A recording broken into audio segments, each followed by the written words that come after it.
So happy now to conclude verbs with you in chapter 25. I trust that since chapter 15, you have had an increased sense of confidence, even in the midst of all the material that you have covered. And today, as we look at chapter 25 this week and wrap up the verbs, I trust that you're going to have a foundation to see the interplay of the tense forms and how this interplay is the pursuit of exegesis. It's the goal of exegesis to see this interplay and meaning. So let's pray and ask God's blessing. Lord, I pray that you will minister to students, give them great encouragement, even as they open their Greek text and see the various tense stems and see the interplay of present to perfect and aorist and future and imperfect and how these work together to communicate ideas and the glory of your word and verbal aspect and time in this interplay. Continue to help them with vocab and remembering nouns also. I ask in Christ's name, amen. Let's think about this interplay for just a moment. When we think about aspect here and verbs, again, we think about verbs, we're thinking about time, and we are thinking about aspect or viewpoint of the speaker or writer. It's these two ideas. So when we think about the present, we are thinking about a continuous aspect. So I'm just going to draw an arrow. When we think about the imperfect, we are thinking about a continuous aspect, but I'm going to put a line here because that aspect has a stopping point. It's in the past, where the present is just at the now time, according to the speaker or writer's perspective. The future is at a future time over here, and it doesn't have any kind of progress to it. So I'm going to put an arrow, but that arrow is signifying a future time, and then inside the actual future time, there's just an event that happens. There's no progress with the future, unlike the present that has a true progressive sense to it, and the imperfect with this arrow. Then we think about the aorist, and the aorist, I'm just going to put a mark right here because the aorist is just a simple statement. There's no progress, and I'm just putting it sort of in this little box. It just happened. It's as far as aspect goes, it's a perfective aspect or an undefined aspect, just that it happened. That's the same as the future. These have the aspect that something just happened. With the aorist, it's normally in the past, and with the future, it is in the future, but again, it's just a simple statement that something happened. The perfect, as Mounce notes, is a combination. It has this sort of past time about it, so I'm going to put a past time kind of mark here, but there's a sense as well in which it's ongoing in the present. It's a combination of the present and the aorist. It's those two coming together, and that's the idea of the perfect. It's called a stative aspect, and it's bringing a whole action together and showing its importance for the now moment. So those are our three aspects: the continuous idea of the present and the imperfect, the stative of the perfect tense form here, with the now time, often with a past kind of an idea going on, and then just the perfective or undefined sense of the aorist and the future. What distinguishes the aorist and the future? Well, this is obviously the aorist in the past time and the future in the future time. So it's those three aspects, again, the continuous of the present and the imperfect, the undefined of the future and the aorist, and the stative or combinative of the perfect tense. We have our master personal ending chart here, and we've gone through these. Again, what distinguishes the secondary from the primary? That's right. These are past time. And the two tense stems that we have looked at, the imperfect and the aorist. We will look today at the primary endings because of the perfect tense form.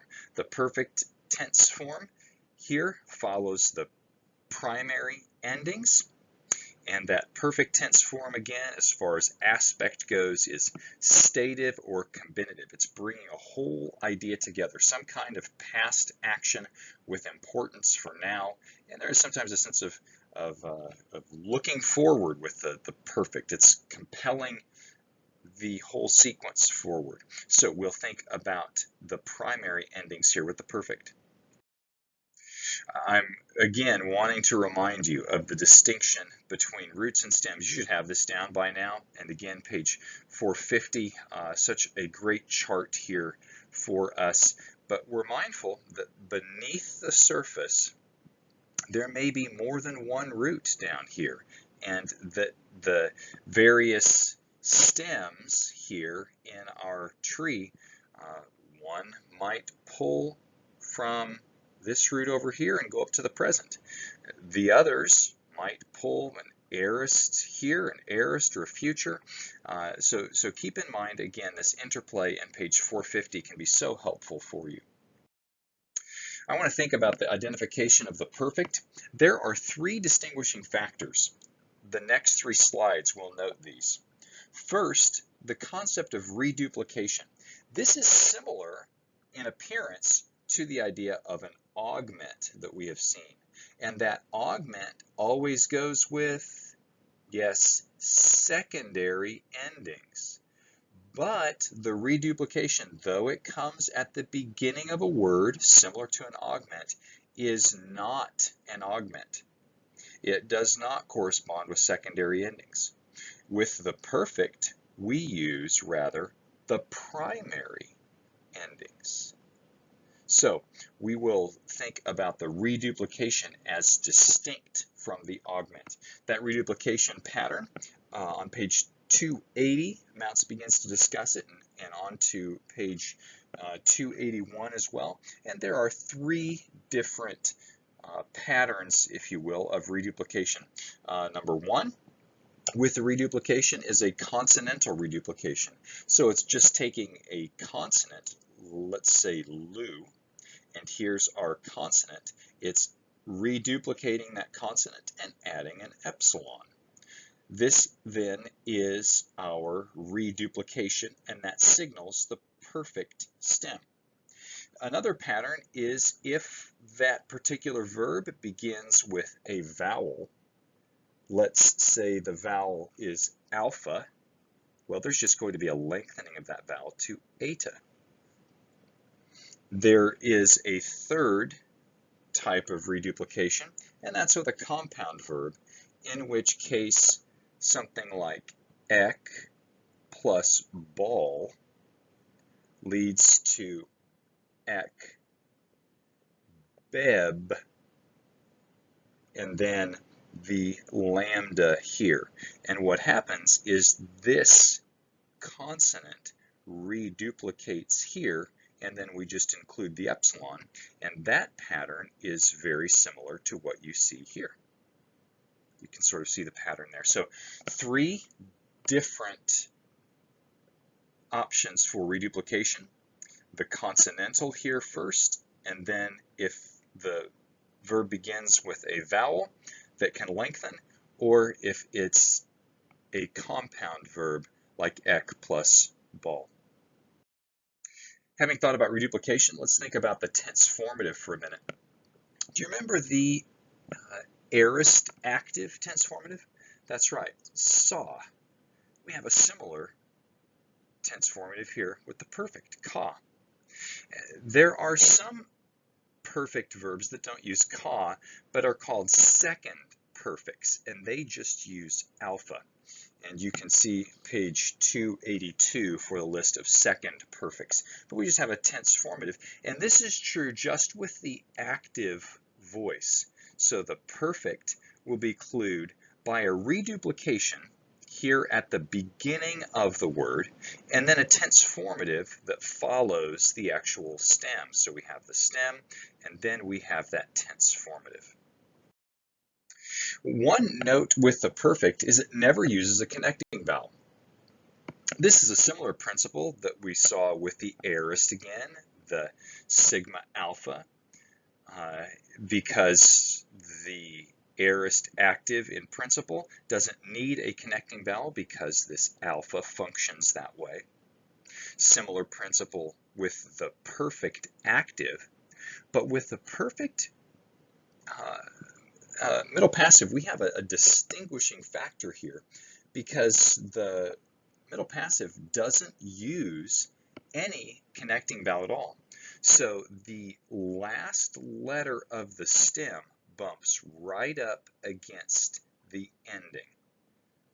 And sometimes it's sort of a hard stop between these two, and that helps us to distinguish the perfect from other tense stems. And that's a lot of what you're going to be doing when you read a text. You're parsing a particular verb, you're identifying it, the perfect, as distinct from the present, from the imperfect, from the aorist, from the future. And it's these factors, like the tense formative, like the ka, or the lack of a connecting vowel here at all, no vowel at all, that distinguishes the perfect from other tense stems.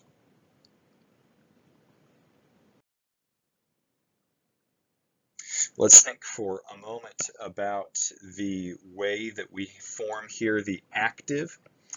If you look at the again, the pattern that we have seen throughout, we have a root and we have a stem. Here we're just dealing with the perfect. This is absolutely consistent. But the reduplication in bold here and reduplication, though the reduplication looks a bit like an augment in the sense that it's on the front of a word, it's different.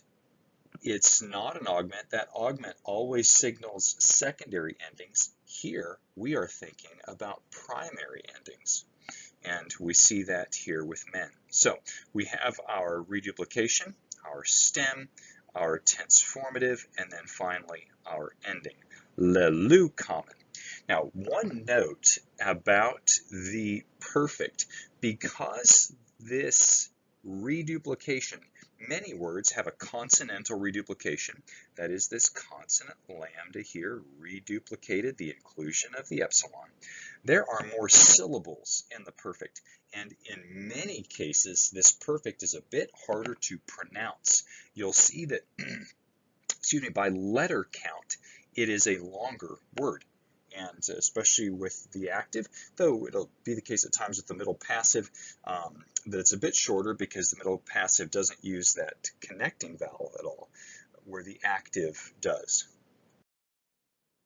Our endings, again, we've seen these, and it's the perfect that uses primary. Remember that reduplication is not an augment. The augment is a secondary indicator. And what two tense stems by way of review? That's right, aorist and imperfect. So our active paradigm, no ending, and then sigma. Keep in mind that it's that connecting vowel lengthening in the present and future that goes to epsilon iota, sigma for ace with the second, but the true personal ending is just sigma, so keep that in mind. Again, no ending, and then down to cementi, nsi, and here the kappa changes to, or the kappa alpha changes to an epsilon, so we have ken. We saw this similar pattern with the first aorist. Instead of saw, it went to se. Same pattern here. otherwise consistent. The consistent factor as well with the nu dropping out in nsi, and here we don't have any lengthening of the alpha, just ka, sin. That nu here is a movable nu, only present if the next word begins with a vowel, so that this nu can distinguish from the iota. The middle passive, again, reduplication signals our use of the perfect. No connecting vowel and no tense formative. So right here we are missing something that we have seen all the way through with other verbs. Either the tense formative ends in a vowel, or there is a connecting vowel, but here with the perfect middle passive, neither of those apply. We just have the stem, and it comes into direct contact with the ending. And here, the stem for lu, our paradigm verb, is a vowel, so that's not a problem. But we will see that there are many times where there's an actual consonant of some kind coming right into contact with another consonant, like my here, and the pronunciation will be affected. Again, we're using primary endings because we don't have an augment, we have reduplication. The perfect middle passive then, my, psi. Earlier in the whole unit here on verbs from chapters 15 and following, I have urged you to learn this second singular middle passive not as a with an iota subscript, but as it truly is, as psi. And here's, again, one reason why. The psi ending fits right here in the middle passive up against the stem lu. Here's our reduplication le, lu, psi. Well, you're asking, well, why doesn't the sigma drop out? It normally does to get eta in other instances. Remember, it only drops because of that epsilon connecting vowel. And here, there is no connecting vowel. That's why that sigma stays put. These rules that we have gone over the last several chapters there are exceptions to rules in Greek that you have seen, but take these rules to heart and follow them because they will help you in identifying verbs. So, my, psi, tai, metha, sitha, ntai, and the consistency here of these paradigms is a blessing for us when we're reading Greek. Our master verb chart, again, quite small here, but hopefully you're seeing the patterns. If we have an augment, we know the ending pattern, augments and secondary endings all the way down. Reduplication is different. We use primary endings. If it is the case that a tense formative ends in a vowel, then we don't need any connecting vowel. We see that all the way through. Continue to press on with your vocab. Again, I have marked here the distinguishing element, the asterisk between the root and the actual stem of the present. Again, every vocab word is the present active indicative. That's the lexical form. And the root that you see below here may or may not be reflected in that lexical form, and that's why we need to know the difference between root and stem. Now, there are many places where those are equal, but especially words like Lego, which means I say or speak, horao, I see, oida, I know or understand. These three words, there is a distinction between the root and the present, and so we need to think about that distinction. And again, there's only three words here that are the most common, but these words occur many times in Greek, and Lego is taken up and used by various stems, horao as well. So we need to know those distinctions, and again, it's page 450 that begins that chart. Keep in mind your bridges. The more creative you can be, the more consistent, the better. So, aiteo, For me, rhymes with height. I might say to someone, how tall are you? I'm asking them. Aiteo, height. I ask, how tall are you? There's someone tall. Malang, there's a city in Indonesia, Malang. There are more colleges in Malang, more universities than many other cities in the world. Many students would rather study there because there are so many schools in Malang. And martyreo, a bit of a root fallacy, a martyr and a testimony or a witness. Again, the more creative you can be, the better off that you will be. So this wraps up verbs. Continue to keep in mind the aspect and time interplay as we look to participles next.